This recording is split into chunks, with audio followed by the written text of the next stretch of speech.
226 дугаар анги. Надад ингэж хандаж болохгүй. Энэ асуудал Шон насанд ямар хамаатай гэж жижиг асуудал шүү дээ. Тийм зүйлээс болж их насанд төвөг бодох ямар шаардлага байна? Энд ч хэтэрч байна бэ настаа гэж гүү насны хамаг бие хөлөрч эхлэв. Би насанд толгоос хэсрээд санаа алдаад чи үнэхээр юу ч ойлгохгүй байна. Зүгээр л нэг гадаад шив гинэ. Энгийн нэг гадаад шив мөнгөн тэмдэг өгнө гэж бодоо юу? Хизээ гадаад шив тийм үнцэнтэй зүйл барай явж байгаа. Бодоод үз гэв. Гүү настай шуудхан хэлэх үггүй болж гин тухаарав. Гэвч харамсахад дэндүү оройтсан байлаа. Нүднээс нь хурдан алга болж үз гэж би насны уудалгүй хэлв.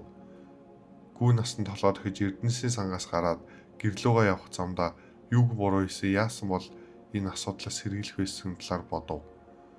Тэр үед би настай өрөөндөө орж ирээд холбооны савгаа гарган ирэв. Тэгээд энерги идэвхжүүлээд их насны шоу Эрдэнэсийн сангийн би настан байна. Тань төвөг удаж байгаад уучлаарай. Гэхдээ шав юуны талаар хэлэх зүйл байна гэж би настан гүү насны хийсэн зүйлийн талаар түүн тайлбарлав. Харин нөгөө талд самхахын өмнө байсан шоу настан түүний тайлбарыг хөмсөг зангидан сонслоо. Өдөртөгчөө би түрүү явах хэрэгтэй бололтой гэж шоу настан лон ижэнд хэлв. Юу болов гэд лон ижэн шоу насны ууртай байгааг хараад асуулаа. Ингэсэн юм гэж шоу настай юу болсон талаар тайлбарлав. Гүү настай яасан гинэ гэж лон ижэн цочирдсондоо уулга алтахад бусад хүмүүс юу болсон талаар сонирхож эхлэв. Хурдхан учрыг нь ол би завгүй байгаагүй бол өөрөө очих байлаа гэж лон ижэн уурлангуй хэллээ. Ямар бүлгийн настай Йоан тэр их хөв нэмрийн дараа түүнтэй тэгж харьцаж болно гэж Йоаны талаар бусдад хэлээгүй учраа мэдээгүй гэж олгоч бүлгийн насны үед шивтэй тэгж харьцах нь уучлж боломгүй зүйл. Удалгүй шоу насны Эрдэнэсийн сангийн зүг яв. Их насны амрыг ирээ юу болсон талаар яриадах гэж шоу настан 50 боловч захирангүй өнгөөр хэлв. Наснууд нэг нэгээр үдсэн харснаа ярьж өг. Ойлголоо баярлаа. Наснуудын хэлхийг сонсчгаад шоу хурдхан гүү насны амьдардаг байранд ирж хаалгагийн ширүүн төгшөв. Хэдэн хормын дараа гүү настан гарч ирж түүнтэй мэдлэх бөгөөд түүний царай цонхиж хамаг биеийг хөлөрсөн байв. Намайг яагаад энд байгааг мэдж байна гэж шоу настан муухай харан асуув. Мэднэ гэж гүү настай эмээсэн шинжгүйтэй хариулав. Хамгийн түрүүнд чамд өөрөө тайлбарлах боломжгүй. Баярлалаа их настаа. Тэгээд гүү настан тайлбарлаж өгсөн бөгөөд мөнгөн тэмдэг гадаад шивд байх учиргүй тул хулгайлсан гэж бодсон талаар ярив. Гэвч гүү настай Йоаныг ширүүн бас хүндэтгэлгүй байсан гэж буруутган тиймээс л түүнийг хүчээр гарах гэж оролцсон гэв. Гүү настай Йоаныг хүндэтгэлгүй бас ширүүн гэхэд шоу настай хөмсгөд татгано. Шоу настан юу ч хэлээгүй боловч түүнийг гин цайлан хүү гэж боддог тул ямар нэгэн шалтгаангүй тийм зүйл хийнэ гэж бодохгүй байв. Хэдэн минутын дараа гүү настан тайлбарлаж дуусахад шоу настан хахир хаалгаа. Сая шав Йоаныг чамааг үл хүндэтгээ зогсохгүй дайрахад хүртэл үдэ атгсан гэлээ. Гэхдээ түн шиг нэгэн тийм зүйл хийсэн гэж итгэхгүй байна. Би түүнийг таньдаг болоод удаагүйч ямар хүн гэдгийг хангалттай мэднэ. Харин мөнгөн тэмдгийн тухайд бүгдд нь хэлсэн байхад мартсан чиний буруу. Гүү наст нь чиний үйлдэл өдөртөгч болон миний урмыг хугаллаа. Тиймээс одооноос чи луугийн мөн чанар сүмд хариалагдахаа болсон. Юу? Намайг ийм жижиг асуудлаас олж хөөж байгаа юм уу гэж нэг муу гадаад шавьяас олж би ямар ч дүрм зөрчөөгүй. Над ингэж ходчих болохгүй их настаа гэж гүү насны чихэндээ үл итгэсэн янзтай хэлв. Гэтэл шоу насны толгоос өсрөөд чи тэр гадаад шавьяг хэн болох ямар чухал нэгэн болохыг мэдэхгүй байна. Хэрвээ чи түүнийг хөөчихвөл чи сая амтай байсан ч бүлгмийн гар цохирлыг төлж барахгүй гэв. 227 дугаар анги. Ухаан балартах төхөв. Би сая амтай байсан ч тэр гадаад шивтээ дүүцэхгүй гэж гүү насны үл итгэн зог тусав. Шоу насны толгоос хэсрээд өдөртөгч юу хийснийг чинь сонсоод өөрөө ирэх гэж байсан ч би ирсэн чиний аз өдөртөгч одоогоор зочтой учир завгүй байгаа. Миний хэлснийг ойлгож байл өдөртөгч чамааг олж ирэхээс өмнө хурдхан явсан чинь дэр шүү. Гүү насны улам их хөлөрч эхлэв. Өдөртөгч өөрөө ирнэ гинэ. Нэг гадаад чавьяас олж уу тэнгэр минь өдөртөгч амьдэр нь өвчхөөс өмнө явах минь. Өөр хэлэх зүйл байхгүй бол таних тэмдгээ хураалга гэж шоу настан гараа сонгов. Гүү настан уртаар санаа алдаад тэмдгээ түнд өгөв. Чанд бүлгмээс явахад 3 хоногийн хугацаа байгаа шүү гэж шоу настан яв. Гүү настанд аваад авах зүйл байхгүй тул бусдаа ч ярихаас ичиж шуудхан явсан юм. Өдөртөгчийн учрыг нь олчихлоо гэж шоу настан лого ижинд түүний тэмдгийг үзүүлв. Шоу настанд дэндүү сайхан сэтгэлтэй юм. Хэрэг би байсан бол болгож өчгөөд хөөх байсан юм гэж лонгожоо хэлв. Харин тэр үед Йоан авсан цөмнүүдээ ширээн дээр гаргаж тавив. Тоолж үзэхэд нэг ширхэг 8 дахь түвшний, нэг ширхэг 6 дахь түвшний, 4 ширхэг 4 дахь түвшний, 4 ширхэг 3 дахь түвшний, 8 ширхэг 1 дахь түвшний сүнслэг дайчин цөм байв. 18 цөм шүү. Сүнслэг мастер болоход энэ хангалттай болов. Түн сүнслэг мастер болоход 12 тэрбум энерги хэрэгтэй байсан бөгөөд энэ хідэн цөм хангалттай эсгийг мэдэхгүй байв. Залуу эзэнтэй энэ олон цөмөр яах гэж байгаа юм? Хэрэг сүнслэг мастер болох гэж байгаа бол энэ цөмнүүд хангалтгүй. Бас энергийг нь бүрэн боловсруулах гэж сар болно гэж Пинг Юшэн түүний тэнгэрт үл захирагдах махбодын талаар мдээгүй байсан тул хэлв. Чи ч бас тэгж бодож байна уу Пинг? Над сүнслэг агуу мастерын цөм байсан ч болоосаа гэж Йоан санаа алдав. Над сүнслэг агуу мастерын цөм бий. Гэхдээ танд бол хэтэрсэн зүйл бах. Дээрээс нь энгийн мангасуудын цөм биш учраас энергийг боловсруулах хэцүү байх болов. Хэрв та болгоомжтой байхгүй бол боловсруулах явцад тань руу давталж хүчийг чинь үгүй гэж магадгүй. Хүчийг минь үгүй хийнэ гэж Йоан нуруунаас хүүтэн эхлэв. Дараа нь болгоомжтой байсан дээр юм байна гэж бодож эхлэв. Энэ цөмүүд яг бол над асуудал тарих болов гэж Йоан бодлого асуув. Үгүй гэж бодож байна гэж Пинг Юшэн шалгаж үзээд хэлв. Ойлголоо. Хүлээгээрээ залуу эзэнтэй. Та одоо эхлэх гэж байгаа юм уу? Та төгс сүнслэг дайчин байлаа ч гэсэн 8 дахь түвшний цөмийг 7 онжиж боловсруулна. Бас бүх энергийг өөртөө шингээхгүй учраас гарч болно гэж Пинг Юшэн хэлв. Зүгээр дээ Пинг, тэгж их бодохгүй. Бас төвшөө ахихгүй ч гэлээ ойртуулж төгөх бах гэж хэлчихэд Йоан цөмнүүдийг нэг гараараа амрууга чихэр шиг идэж эхлэв. Дээд тэнгэрийн боловсронгуй махбод иж хөвчлээ. Агуйн Бадмараг бахын цөмөөс 38,654,154 энерги гарган авлаа. Харанхуун буугын цөмөөс 31,544,854 энерги гарган авлаа. 32,441,778 энерги гарган авлаа. 70,828,182 энерги гарган авлаа. 155,991,394 энерги гарган авлаа. Түүний үйлдэлийг харсан Пинг Юшэн цочирдсондоо золтой лухаа алдчихлгүй түүний биеэс гарч ирэв. Та юу игээд байгаа юм? Цөм идэж болохгүй. Хурдхан нулимад гарга гэж Пинг Юшэн сандраа хэлэх бөгөөд идэж болохгүй юм а. Идчихсэн хүүхэд мэд түүний амнаас цөмнүүдийг хайв. Тайвшир галчуу. Шавхаач бас гарч ирэн түүнийг татаж холдуулав. Гэхдээ залуу эзэн цөм зайлгчихсан шүү дээ. Хамгийн сүүл цөм зайлгсан хүн махан татаж осч дэлбэрсэн гэж Пинг Юшэн 1000 жилийн өмнө болсон зүйлийг санав. Яа ах зүгээрээ түүний махбод онцгой учраа ямар ч асуудал гарахгүй. Харж байна уу? Тэр зүгээр байгааз гэж Шохо хэлв.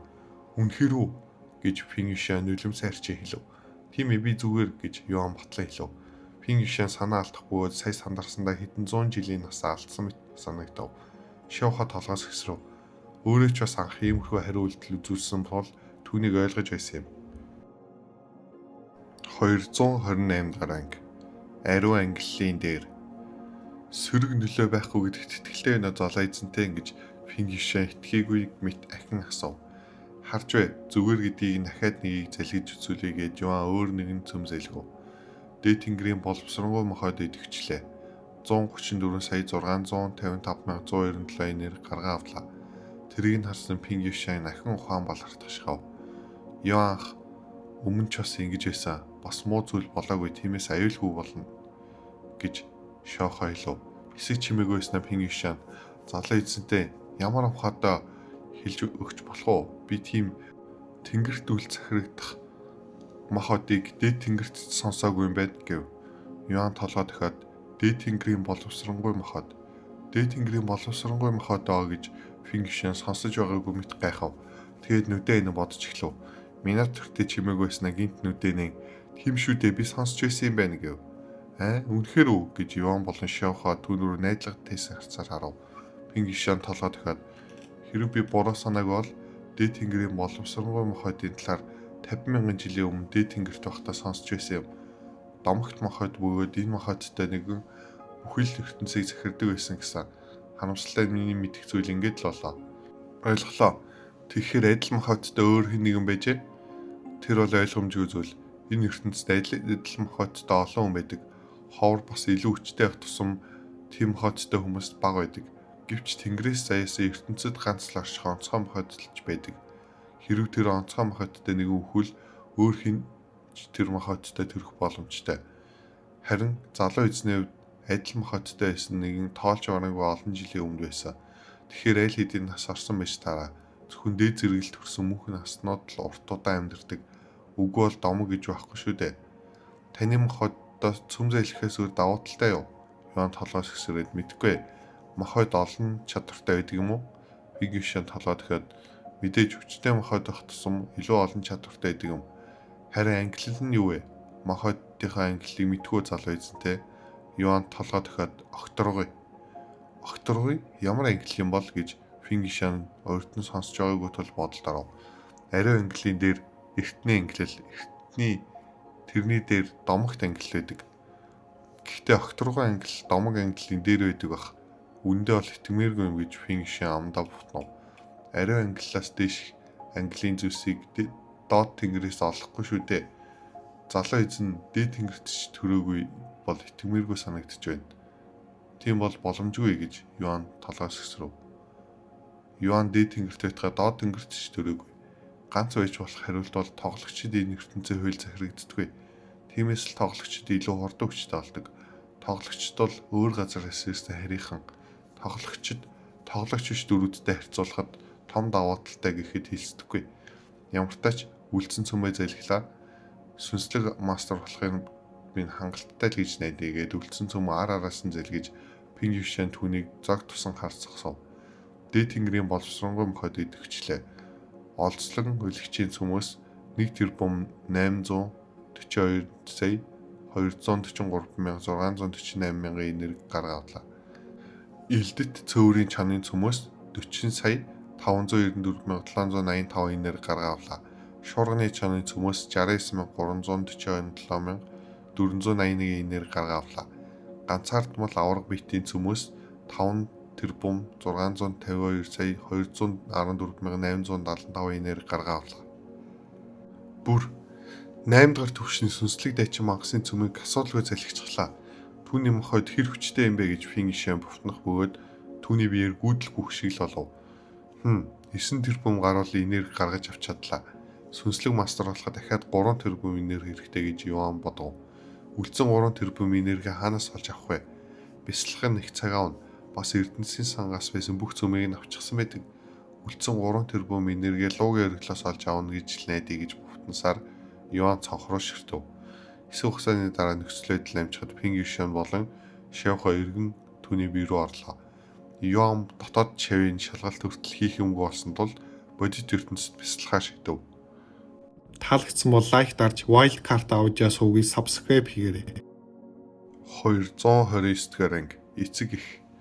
Юан бодит ертөнцид хэдэн цаг бяцлаж байгаад Юраог эрхийг хүлээв. Гинт Юан хэн нэгний хөлийн чимээг сонссон боловч тэр хөлийн чимээ Юраогийнх биш байлаа. Төд бодлого хайлга онгойж Мэвшөгийн хоолой сонсогдов. Орой минь залуу эзэндээ залуу авахыг эзэд дуудсан учраас би өнөөдөр танд үйлчлэнэ.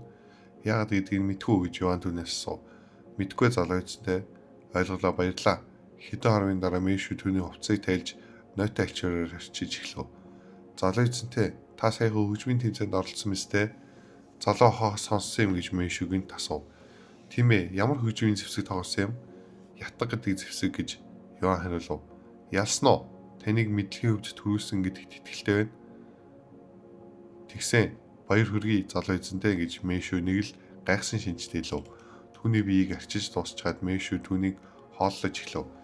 Арай залуу эзэнт нь тэр нууцлаг тоглогч Юан гэж юу итгэхэд хэцүүч бүх зүйл нь таарч байна гэж Мэвшө бодов. Өгтөөл тэр юу гэр бүлээс гадуурх асуудал тошоод үрдэг бодовч саяхны хүмүүс тоглогч Юаны талаар ярих болсон тул түүнийг сонирхол татсан юм. Тэр үед Юаны байгаа харшаас хэдэн милийн цаад өөр харшаас Юров 2 хүний өмнө зогсож байв. Юров би чамайг яагаад дууцсныг мэдж байна уу гэж дунд насны ир асуув.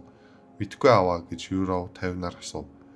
Хэдхэн энэхүү хоёр хүн бол ах дүү үдсийн эцэг их болох Ю Йонг ээж Тангли юм. Хэсэг чимээг байснаа Ю Йонг онлайн тулаанч гэж тоглоом итгүү гэж асуув. Гэж Юров түүний төсөөлөгөө асуултанд маш их гайхав. Тэр эцэгийнхээ амнаас хөгжмөөс өөр зүйлийн талаар гарна гэж санаагүй юм. Би амралтаараа хэд өдөр тоглосон гэж Юров хариулв. Тамлын ам нээж бусад гэр бүлүүд энэ талаар их ярих болсон. Нарийн ярих юм бол тоглогч юу? Чи түүнийг таних уу? Мэднэ. Түүний талаар интернет дүүрэн байдаг шүү дээ гэж Юров зог тохсох ба толгой дох бөгөөд эцэгийнх нь яагаад Ионы талаар сонирхох болсонд гайхав. Бусад гэр бүлийн хүүхдүүд онлайн тулаачдын ятгын тэмцээнд оролцсон гэсэн. Бас тэд тоглогч Ионыг хөгжмийн ховорхой авьяастай гэсэн байна лээ гэж Ю Йонг хэлчихэд үргэлжлүүлэн урд нь түүний талаар сонсоогүй сонирхоогүй ч хэрвээ үнэхээр л хөгжмийн гоц авьяастан бол түүнтэй уулзмаар байна гэв. Яагаад түүнтэй уулзах гэсэн юм аваа? Тэр ятгахад авьяастай ч гэлээ бус хөгжмөр сайн тоглоно гэсэн үг биш шүү дээ. Дээрэс нь одоо цагт хинч ятга тоглохоо байсан гэж Юро асуув. Түүний хэр олон зэвсгээр тоглож чадах нь хамаагүй. Манай компани үргэлж авьяаслыг нэг хайдаг. Бас тэр тоглогч Юон тим л авьяастай юм бол түүнийг компанийнхаа төлөө тоглуулмаар байна гэж Йонг хариулав. Юро тоглоос хэсрээд одоогор бүтэхгүй гэж айж байна. Тоглоом нээлтээс хойш түүнийг хэн болохыг бүгд л хайж байгаа л хин ч олж чадаагүй. Мэдж байгаа. Би ч бас түүнийг судалж байгаа. Гэхдээ түүний үрд нуугдана гэдэгт итгэхгүй байна. Тун удахгүй түүний талаар хэл болоход би хамгийн түрүүнд уулзмаар байна гэж Ю Йонг нухацтай царай гарган хэлв. Ямар ч би чамайг дуудсан шалтгаан бол бид онлайн тулаач дотор үйл явдал ажиллагаа эхлүүлэхээр болсон. Юу? Тэгэхээр яа гэсэн үг вэ? Ингийн бид тоглоом дотор тоглолт хийж нэр хүндээ өсөх болно. Бусад гэр бүлүүд ч бас үүн дээр амжилттай яваа учраас бид ч бас дуурайх болно. Арай гэж Юро сандарсандаа шүлсээ залих бөгөөд түүнд муу савин төрж эхлэв. Би өөр хүнээс сонссон. Тоглоом дотор л ямар ч тахир дутуу хүн эрүүл хүн мэт байдаг юм гэж. Хэрвээ тийм бол UTN-аар тоглоом доторх тоглолт хийж хүлэх болно. Тэр дэндүү удаан хэрэгцээгүй да. Харин одоо ахин тайзан дээр хах цаг нэгж. Юро чимээгүй шүд зуух бөгөөд юу гэж хэлхээч мэдэхгүй байв. Хэрвээ тяах хүсэхгүй бол яах вэ гэж Юро хэсэг хугацааны дараа асуув. Тэрийг сонссон Тангли хүүтэн өнгөр түн сонголт байхгүй. Хэрвээ эсэргүүцвэл түүнээс харилцаагаа тасалж эндээс хөөх болно. Бидэнд зүгээр идэж уугаад хэвтэх хэрэгцээгүй амтай хэрэггүй. Түүн шиг байдалтай нэг байлах бидэнд ч хэм тусаагүй болохоор шүү дээ гэв. 230 дахь анги. UTN-ы шийдвэр. Тэгж болохгүй ээжээ. Хөөчих юм бол ахайчих юм. Өөрөө юу ч хийж чадахгүй шүү дээ гэж Юров шуудах эсэргүүцв. Над руу дуу өндөрсгө зүрхлэн гинэ гэж Танлын өрлөөд үргэлжлүүлэн өнгөрсөн 10 жил бид түүний имчилгээнд 100 гаруй сая доллар зарцуулсан. Гэвч түүнийг идэвхшгүй гэдэг нь ойлгомжтой болсон. Тийм боход яагаад ашиггүй зүйлд мөнгө өрнө гэж гэр бүлч байсан хамаагүй орхих ёстой зүйл гэж байдаг юм. Гэхдээ манай гэр бүлд маш их нэр хүнд авчирсан шүү дээ. Энэ бүх хийсэн зүйлсийг энэ дараа яаж хогшиг хийж болох юм? Хүүхэд насаа бидний төлөө золиосон хүн шүү дээ гэж Юров загнуулахаас үл имээ үргэлжлүүлэн түүнийг хамгаалав. Түүний авьяас манай гэр бүлд нэр авчирсан гэдэг нь үнэн. Гэхдээ бид түүнд олсноосоо илүү зарцуулсан. Хэрвээ тэр манай гэр бүлд хувь нэмэр оруулахгүй гэвэл энд байлгаад байх шалтгаан алга. Хэрвээ чи өсөхгүй л түүнийг ятгсан чинь дээр гэж Ю Йонг ч хэрэг хэлв. Ойлголоо гэж Юров хэсэг чимээг байснаа хариулв. Төд удалгүй Юров эцэг хийхээсээ харшаас гарч өөрийн харш дэрв. Нааш ирэх замдаа Юров түүнийг ятгаж яаж хатхаа эсэргүүцэл нь бодсон юм. Юров шуудхан Ионы өрөө рүү явсан боловч шууд орлого хаалганы өмнө хэдэн минут зогсов. Юу болсон бэ Юров гэж Ионы хоолой өрөөнөөс гарав. Юров гүү амс хаваад өрөөнд орж ирэн чухлангөр би аав ээжтэй ярилцсан гэв. Мэднэ Мэйшө над хэлсэн. Энэ удаад юу ирсэн юм? Ахаад дүнчим удаа юу гэж Ион эргэсэн шинжтэй хэлв. Гэвч Юров түүний асуултанд хариулсангүй. Яасан бэ Юров гэж Ион нэг л биш байгааг анзаарав. Танд миний хэлэх зүйл таалагдахгүй байх. Гэхдээ би хэлэх ёстой гэж Юров эцэг эхийнхээ хэлснийг түүнд амжуулав. Бусад гэр бүлүүд онлайн тулаанч төр тоглолт хийж эхэлснээс болж эцэг их маань ч бас адилхан зүйл хийхээр шийдсэн. Тэгээд таныг тоглоом дотор тоглох хүсэлтэй байгаа гэж Юров бүртгэлээс хасаж хөөхөөн гэдгийг хэлэхгүй орхив. Ион шотхон дууга хуураа. Тэгээд хэсэг чимээг байснаа. Тэгэхээр миний энд багада хийж байсан зүйлсийг тоглоом дотор давтахыг хүсчээ гэв. Тийм ээ тэд таныг тоглоом дотор зөвхөн хөгжмөд л анхаарахыг хүсэж байна. Ион ахин хэсэг дууга хурааж байгаад санаа алдав. Онлайн тулаачдын үзэсгэлэн ертөнцийг хараагүй байсан бол зөвшөөрөх байсан бах. Гэвч над хийх олон зүйл байгаа учраас тэдний хүснээ хийх цаг зав алга байхгүй. Над цаг зав байсан ч тэдний төлөө тоглохоос татгалзаж байна гэв. Юров түүний шийдвэрийг сонсоод шуудхан хөлөрч эхлэн түүнийг ятгах гэж оролдов.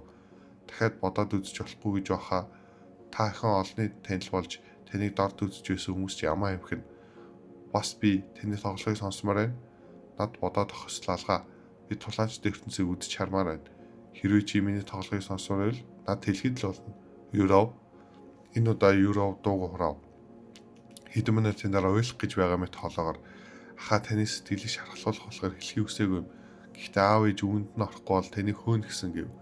Тэгээ юу гэж Йоан 50 мэт хариулсан боловч түүний зүрх зүсгдэг шиг болов. Эцэг ихтэй хаydах нарийн мэт хүлээ авах зүйл биш шүү дээ. Хэсэг хугацааны дараа Йоан 50 бас хүүтэй өнгөөр намайг тэдний утсан хүүхэлтэй шиг байгаагүй төлөө хөөх гэж байгаа л үлдсэн амьдралаа утсан хүүхэлтэй шиг өнгөрүүлмээр байна. Харин ч үлдсэн амьдралаа харамсах зүйлгүй амьдарч байгаа хүмээр байна гэв. Гэхдээ хаа та хайчих юм бэ? Бодоод үзэж хаа та ганцаараа амьдарч чадахгүй шүү дээ. Бас утгагүй юм шиг битгий яриад бай. Муу юмч хүртэл энийг сайжирч байна гэсэн шүү дээ. Зүгээр дээ Юров. Би ямар нэгэн зүйл бодож олно. Бас энгийн амьдралаач амьдрах боломж олдох нь. Үгүй. Би хүсэхгүй байна. Би таныг үрд асармаар байна гэж Юров шуудхан эсэргүүцв. Чи тэгж чадахгүйгээ мэдэн шүү дээ. Юров чамд ч бас амьдрах ёстой амьдрал бий гэж Йоан санаа алдах бөгөөд яавал түүнийг ятгах чадахыг эргцүүлв. Энэхүү зохиолын үргэлжлэлийг уншихыг хүсвэл wildcard.audio.com сайтаар зочлоорой. Дараагийн ангиар дахин уулзах хүртэл түр баяртай.